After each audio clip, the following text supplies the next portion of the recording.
Psychosis by Dymerski. Sunday. I'm not sure why I'm writing this down on paper and not on my computer. I guess I've just noticed some odd things.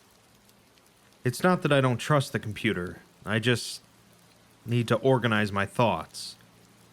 I need to get down all the details somewhere objective, somewhere I know that what I write can't be deleted or changed. Not that that's happened. It's just everything blurs together here, and the fog of memory lends a strange cast to things. I'm starting to feel cramped in this small apartment. Maybe that's the problem. I just had to go and choose the cheapest apartment, the only one in the basement. The lack of windows down here makes day and night seem to slip by seamlessly. I haven't been out in a few days because I've been working on this programming project so intensively. I suppose I just wanted to get it done. Hours of sitting and staring at a monitor can make anyone feel strange, I know, but I don't think that's it. I'm not sure when I first started to feel like something was odd. I can't even define what it is. Maybe I just haven't talked to anyone in a while. That's the first thing that crept up on me. Everyone I normally talk to online while I program has been idle, or they've simply not logged on at all. My instant messages go unanswered. The last email I got from anybody was a friend saying he'd talk to me when he got back from the store, and that was yesterday. I'd call with my cell phone, but reception's terrible down here. Yeah, that's it. I just need to call someone. I'm gonna go outside. Well, that didn't work so well. As the tingle of fear fades, I'm feeling a little ridiculous for being scared at all. I looked in the mirror before I went out, but I didn't shave the 2-day stubble I've grown. I figured I was just going out for a quick cell phone call. I did change my shirt, though, because it was lunchtime, and I guessed that I'd run into at least one person I knew. That didn't end up happening. I wish it did. When I went out, I opened the door to my small apartment slowly. A small feeling of apprehension had somehow already lodged itself in me, for some indefinable reason. I chalked it up to having not spoken to anyone but myself for a day or two. I peered down the dingy gray hallway, made dingier by the fact that it was a basement hallway. On one end, a large metal door led to the building's furnace room. It was locked, of course. 2 dreary soda machines stood by it.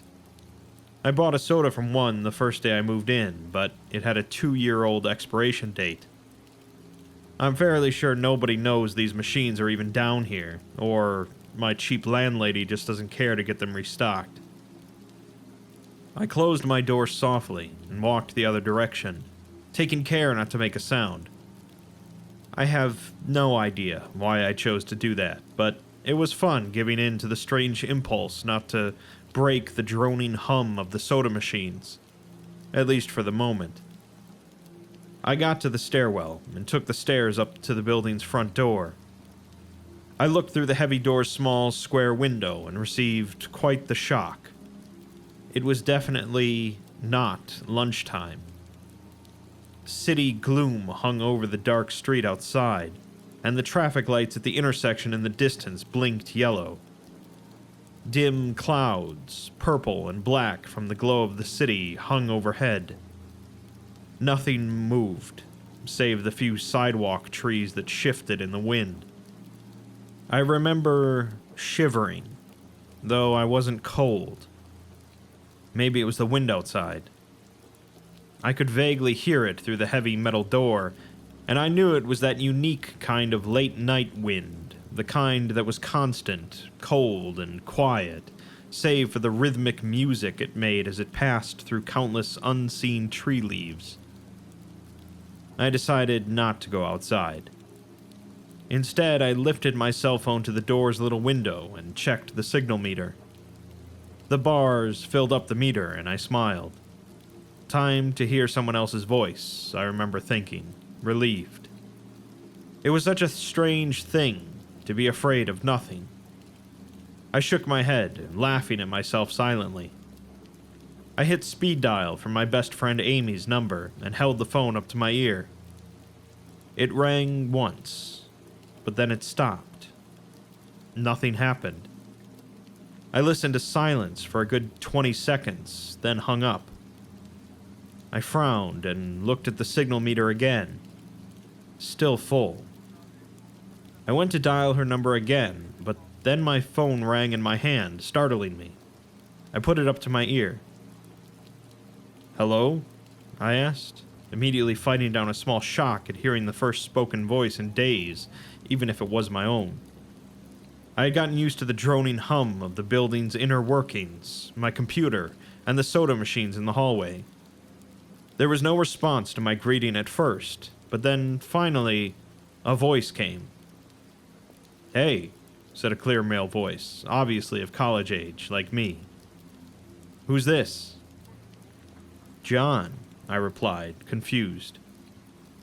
"Oh, sorry, wrong number," he replied, then hung up.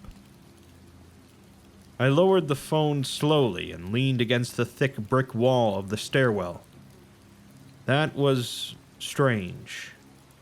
I looked at my received calls list, but the number was unfamiliar. Before I could think on it further, the phone rang loudly, shocking me yet again. This time, I looked at the caller before I answered. It was another unfamiliar number. This time, I held the phone up to my ear, but said nothing. I heard nothing but the general background noise of a phone. Then, a familiar voice broke my tension. "John?" was the single word, in Amy's voice. I breathed a sigh of relief. "Hey, it's you," I replied. "Who else would it be?" she responded. "Oh, the number. I'm at a party on 7th Street, and my phone died just as you called me. This is someone else's phone, obviously." "Oh, okay," I said. "Where are you?" she asked. My eyes glanced over the drab, whitewashed cylinder block walls and the heavy metal door with its small window. "At my building," I sighed, just feeling cooped up. I didn't realize it was so late. "You should come here," she said, laughing. "Nah, I don't feel like looking for some strange place by myself in the middle of the night," I said, looking out the window at the silent, windy street that secretly scared me just a tiny bit.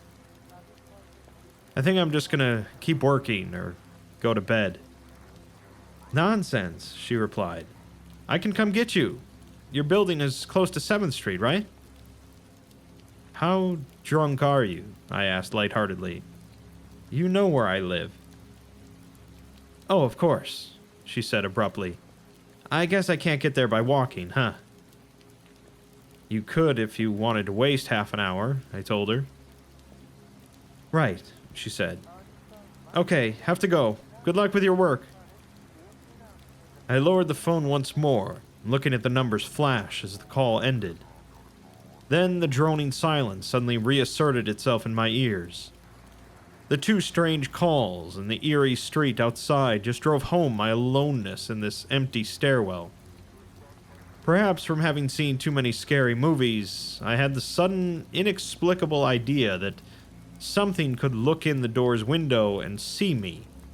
Some sort of horrible entity that hovered at the edge of aloneness, just waiting to creep up on unsuspecting people that strayed too far from other human beings. I knew the fear was irrational, but nobody else was around, so I jumped down the stairs, ran down the hallway into my room, and closed the door as swiftly as I could while still staying silent. Like I said, I feel a little ridiculous for being scared of nothing, and the fear has already faded. Writing this down helps a lot. It makes me realize that nothing is wrong. It filters out half-formed thoughts and fears and leaves only cold, hard facts. It's late, I got a call from a wrong number, and Amy's phone died, so she called me back from another number. Nothing strange is happening.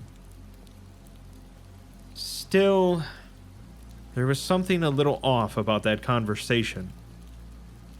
I know it could have just been the alcohol she'd had. Or was it even her that seemed off to me? Or was it... Yes, that was it. I didn't realize it until this moment, writing these things down. I knew writing things down would help. She said she was at a party, but I only heard silence in the background. Of course, that doesn't mean anything in particular, as she could have just gone outside to make the call. No, that couldn't be it either. I didn't hear the wind. I need to see if the wind is still blowing. Monday. I forgot to finish writing last night. I'm not sure what I expected to see when I ran up the stairwell and looked out the heavy metal door's window. I'm feeling ridiculous.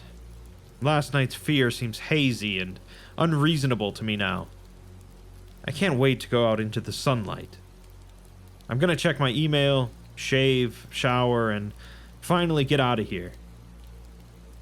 Wait. I think I heard something. It was thunder. That whole sunlight and fresh air thing didn't happen. I went out into the stairwell and up the stairs only to find disappointment. The heavy metal door's little window showed only flowing water as torrential rain slammed against it. Only a very dim, gloomy light filtered in through the rain, but at least I knew it was daytime, even if it was a gray, sickly, wet day.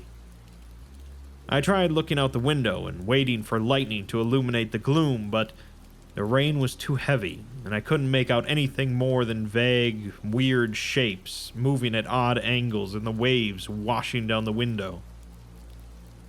Disappointed, I turned around, but I didn't want to go back to my room. Instead, I wandered further up the stairs, past the first floor, and the second. The stairs ended at the third floor, the highest floor in the building. I looked through the glass that ran up the outer wall of the stairwell, but it was that warped, thick kind that scatters the light. Not that there was much to see through the rain to begin with. I opened the stairwell door and wandered down the hallway. The 10 or so thick wooden doors, painted blue a long time ago, were all closed. I listened as I walked, but it was the middle of the day, so I wasn't surprised that I heard nothing but the rain outside.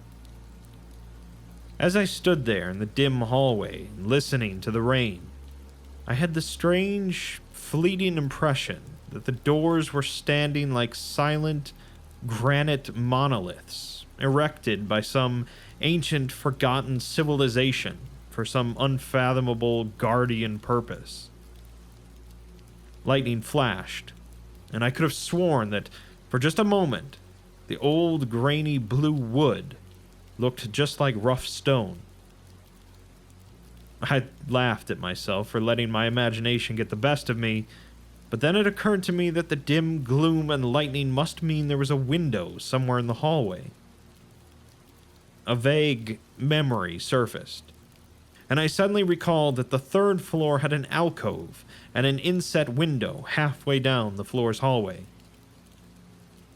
Excited to look out into the rain and possibly see another human being, I quickly walked over to the alcove, finding the large, thin glass window. Rain washed down it, as with the front door's window, but I could open this one. I reached a hand out to slide it open, but hesitated.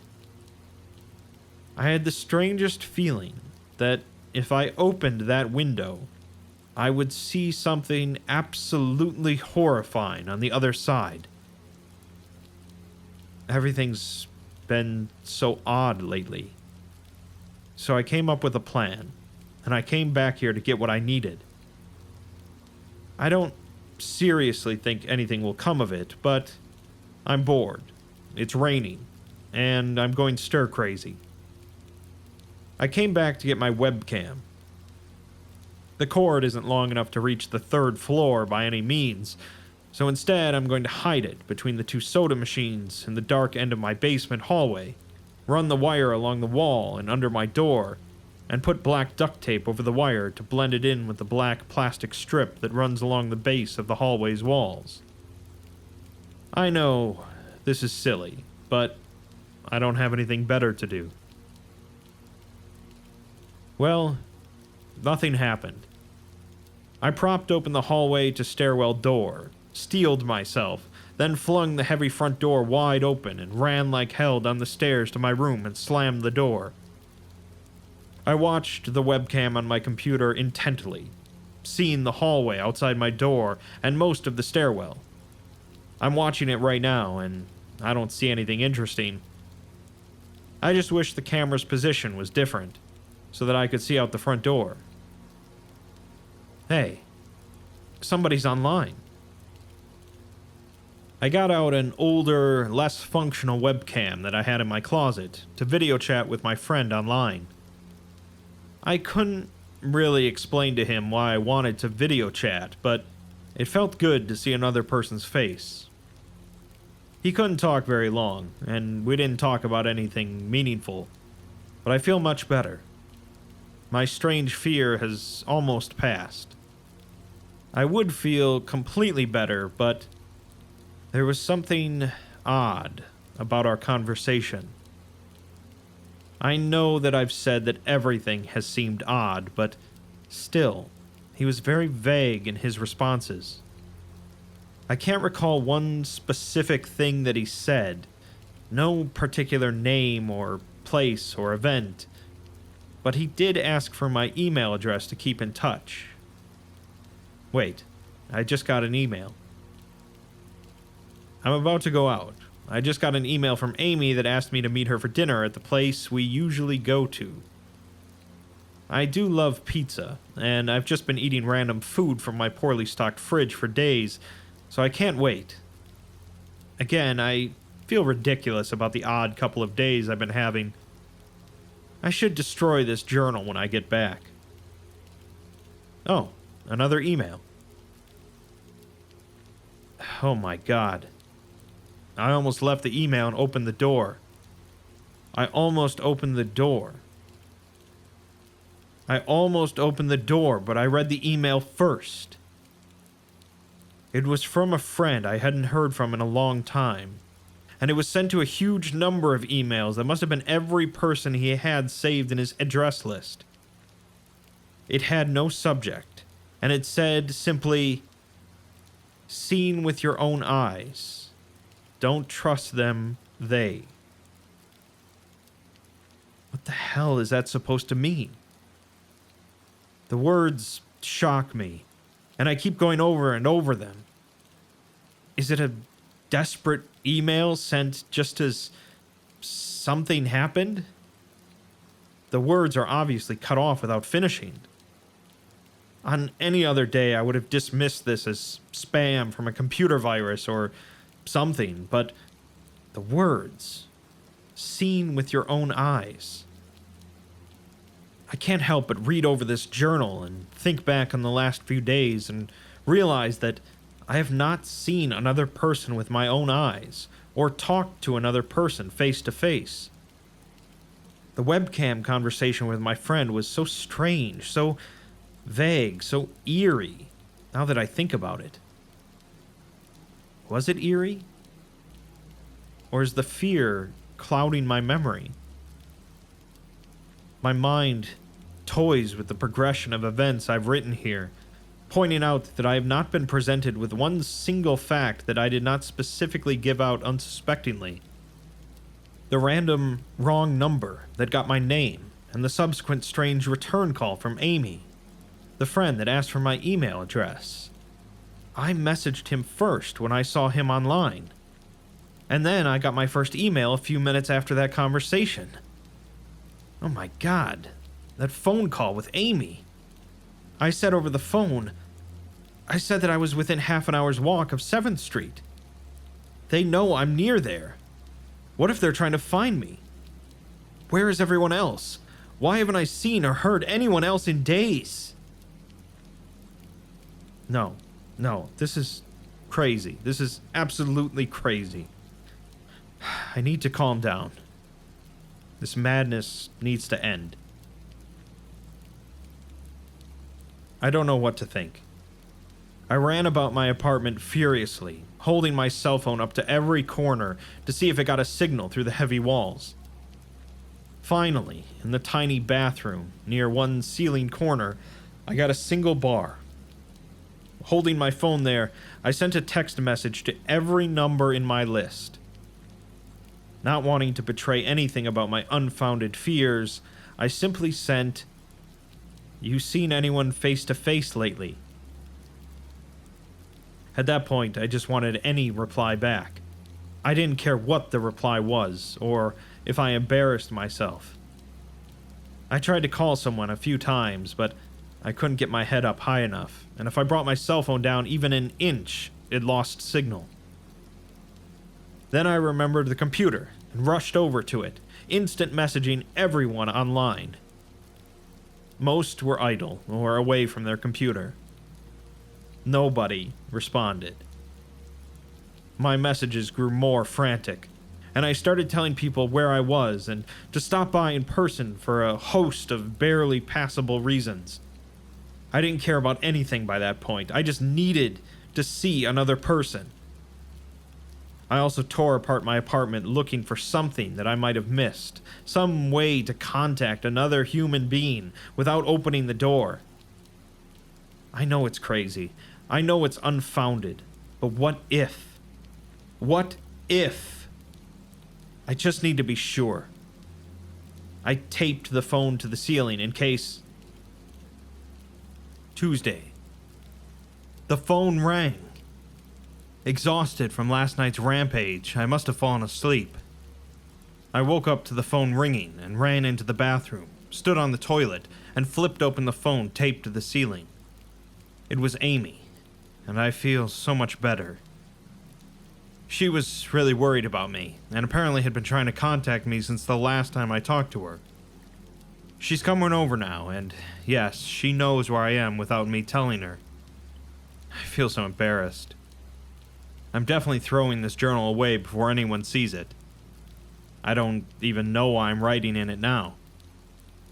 Maybe it's just because it's the only communication I've had at all since God knows when. I look like hell, too. I looked in the mirror before I came back in here. My eyes are sunken, my stubble is thicker, and I just look generally unhealthy. My apartment is trashed, but I'm not going to clean it up.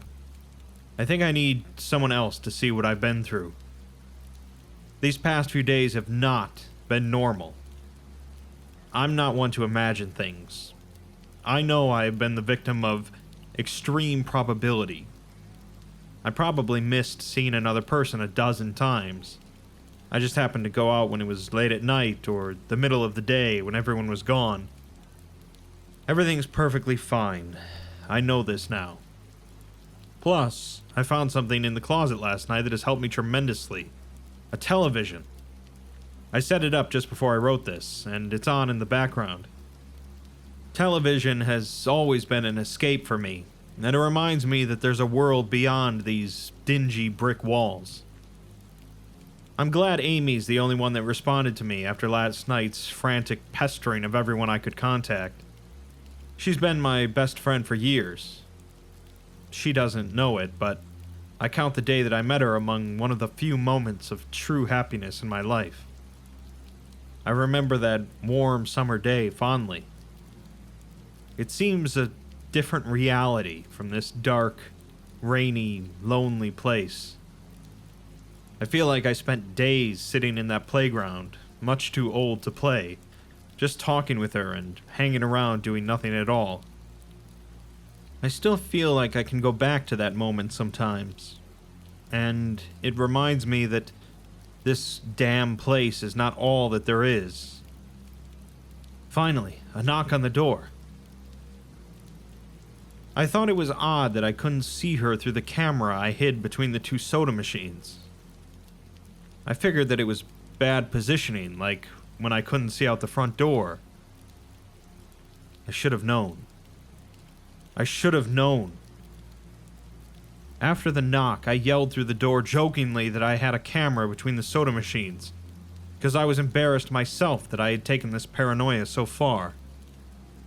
After I did that, I saw her image walk over to the camera and look down at it. She smiled and waved. "Hey," she said to the camera brightly, giving it a wry look. "It's weird, I know," I said into the mic attached to my computer. "I've had a weird few days."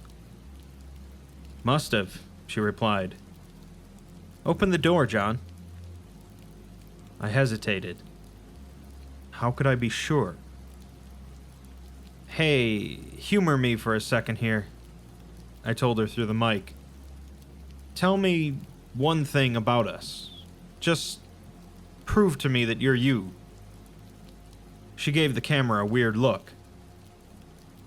Alright," she said slowly, thinking. "We met randomly at a playground when we were both way too old to be there." I sighed deeply as reality returned and fear faded. God, I'd been so ridiculous. Of course it was Amy. That day wasn't anywhere in the world except in my memory.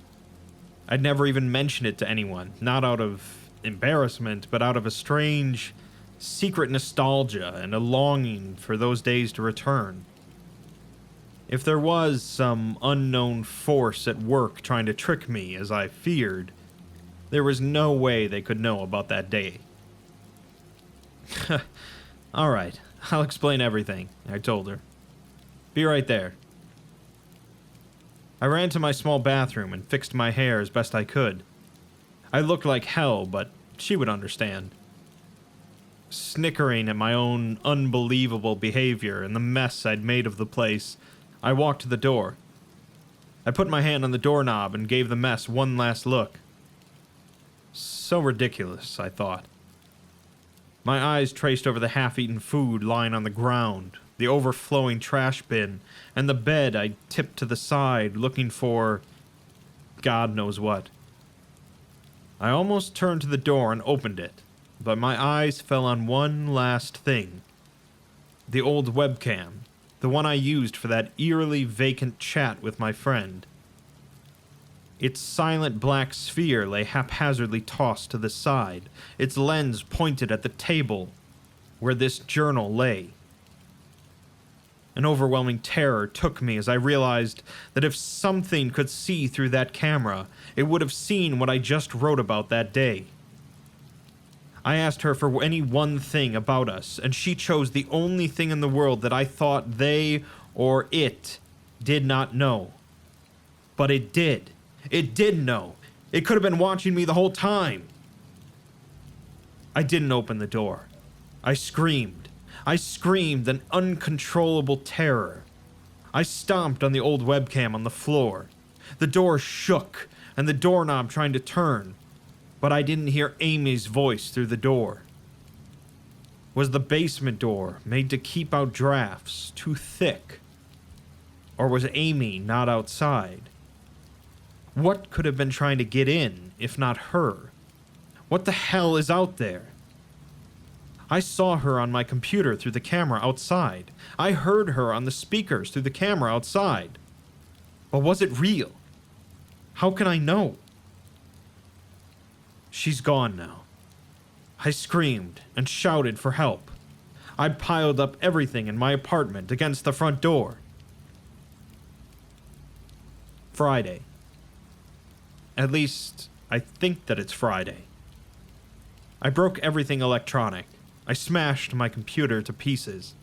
Every single thing on there could have been accessed by network access or, worse, altered. I'm a programmer. I know. Every little piece of information I gave out since this started, my name, my email, my location, none of it came back from outside until I gave it out. I've been going over and over what I wrote. I've been pacing back and forth, alternating between stark terror and overpowering disbelief. Sometimes I'm absolutely certain some phantom entity is dead set on the simple goal of getting me to go outside. Back to the beginning, with the phone call from Amy. She was effectively asking me to open the door and go outside. I keep running through it in my head.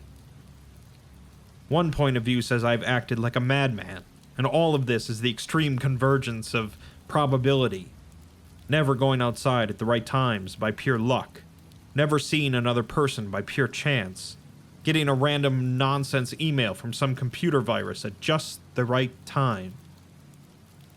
The other point of view says that extreme convergence of probability is the reason that whatever's out there hasn't gotten me already.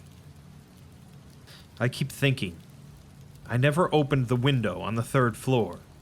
I never opened the front door until that incredibly stupid stunt with the hidden camera, after which I ran straight to my room and slammed the door.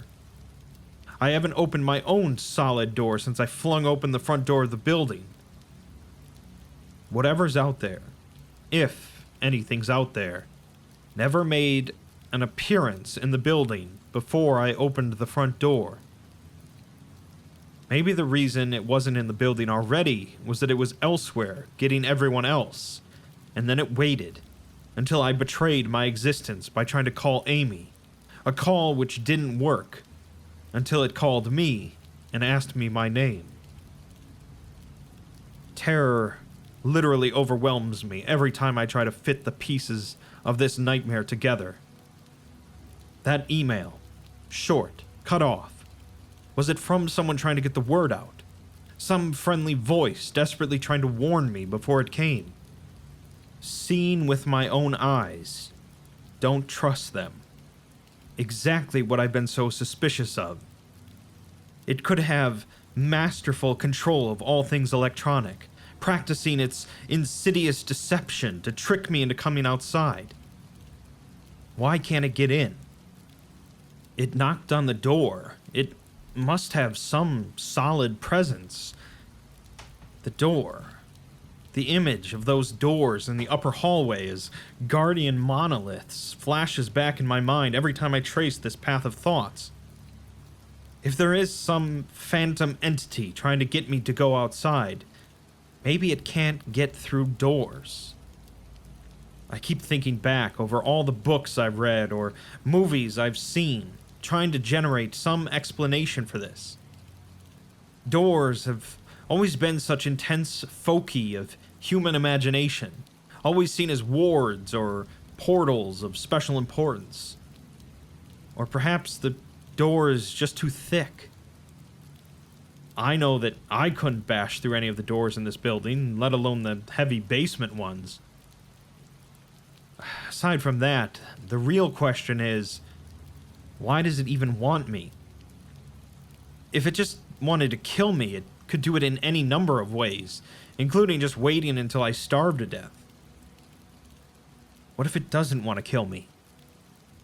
What if it has some far more horrific fate in store for me? God, what can I do to escape this nightmare? A knock on the door. I told the people on the other side of the door I need a minute to think and I'll come out. I'm really just writing this down so I can figure out what to do. At least this time I heard their voices. My paranoia, and yes, I recognize I'm being paranoid, has me thinking of all sorts of ways that their voices could be faked electronically. There could be nothing but speakers outside, simulating human voices. Did it really take them 3 days to come talk to me? Amy is supposedly out there, along with 2 policemen and a psychiatrist. Maybe it took them 3 days to think of what to say to me. The psychiatrist's claim could be pretty convincing if I decided to think this has all been a crazy misunderstanding and not some entity trying to trick me into opening the door. The psychiatrist had an older voice, authoritarian, but still caring. I liked it. I'm desperate just to see someone with my own eyes. He said I have something called Psychosis, and I'm just one of a nationwide epidemic of thousands of people having breakdowns triggered by a suggestive email that got through somehow. I swear he said, got through somehow. I think he means spread throughout the country inexplicably, but I'm incredibly suspicious that the entity slipped up and revealed something. He said I'm a part of a wave of emergent behavior, that a lot of other people are having the same problem, with the same fears, even though we've never communicated. That neatly explains the strange email about eyes that I got. I didn't get the original triggering email. I got a descendant of it. My friend could have broken down too, and tried to warn everyone he knew against his paranoid fears. That's how the problem spreads, the psychiatrist claims. I could have spread it too, with my texts and instant messages online to everybody I know. One of those people might be melting down right now, after being triggered by something I sent them. Something they might interpret any way that they want. Something like a text saying, "Seen anyone face to face lately?" The psychiatrist told me that he didn't want to lose another one. That people like me are intelligent, and that's our downfall. We draw connections so well that we draw them even when they shouldn't be there. He said it's easy to get caught up in paranoia in our fast-paced world, a constantly changing place where more and more of our interaction is simulated. I have to give him one thing. It's a great explanation. It neatly explains everything. It perfectly explains everything, in fact. I have every reason to shake off this nightmarish fear that something or consciousness or being out there wants me to open the door so it can capture me for some horrible fate worse than death. It would be foolish to think that after hearing that explanation, I might be one of the last people left alive on an empty world, hiding in my secure basement room, spiting some unthinkable deceptive entity just by refusing to be captured. It's a perfect explanation for every single strange thing I've seen or heard, and I have every reason in the world to let all of my fears go and open the door. That's exactly why I'm not going to. How can I be sure? How can I know what's real and what's deception? All of these damn things with their wires and their signals that originate from some unseen origin, they're not real. I can't be sure. Signals through a camera, faked video, deceptive phone calls, emails, even the television lying broken on the floor. How can I possibly know it's real? It's just signals, waves, light. The door. It's bashing on the door. It's trying to get in. What insane mechanical contrivance could it be using to simulate the sound of men attacking the heavy wood so well? At least I'll finally see it with my own eyes. There's nothing left in here for it to deceive me with. I've ripped apart everything else. It can't deceive my eyes. Can it? Seen with your own eyes. Don't trust them. Wait. Was that desperate message telling me to trust my eyes, or warning me about my eyes too? Oh my god, what's the difference between a camera and my eyes? They both turn light into electrical signals. They're the same. I can't be deceived. I have to be sure. I have to be sure. Date unknown. I calmly asked for paper and a pen, day in and day out, until it finally gave them to me. Not that it matters. What am I going to do? Poke my eyes out? The bandages feel like part of me now. The pain is gone. I figure this will be one of my last chances to write legibly, as, without my sight to correct mistakes, my hands will slowly forget the motions involved. This is a sort of self-indulgence, this writing. It's a relic of another time, because I'm certain everyone left in the world is dead, or something far worse. I sit against the padded wall day in and day out. The entity brings me food and water. It masks itself as a kind nurse, as an unsympathetic doctor. I think it knows that my hearing has sharpened considerably now that I live in darkness. It fakes conversations in the hallways, on the off chance that I might overhear. One of the nurses talks about having a baby soon. One of the doctors lost his wife in a car accident. None of it matters. None of it is real. None of it gets to me. Not like she does. That's the worst part. The part I almost can't handle. The thing comes to me, masquerading as Amy. Its recreation is perfect. It sounds exactly like Amy, feels exactly like her. It even produces a reasonable facsimile of tears that it makes me feel on its lifelike cheeks. When it first dragged me here, it told me all the things I wanted to hear. It told me that she loved me, that she had always loved me, that it didn't understand why I did this, that we could still have a life together if only I would stop insisting that I was being deceived. It wanted me to believe. No. It needed me to believe that she was real. I almost fell for it. I really did. I doubted myself for the longest time. In the end, though, it was all too perfect, too flawless, and too real. The false Amy used to come every day, and then every week, and finally stopped coming altogether. But I don't think the entity will give up. I think the waiting game is just another one of its gambits. I will resist it for the rest of my life if I have to. I don't know what happened to the rest of the world, but I do know that this thing needs me to fall for its deceptions. If it needs that, then maybe, just maybe, I am a thorn in its agenda. Maybe Amy is still alive out there somewhere, kept alive only by my will to resist the deceiver. I hold on to that hope, rocking back and forth in my cell to pass the time. I will never give in. I will never break. I am a hero.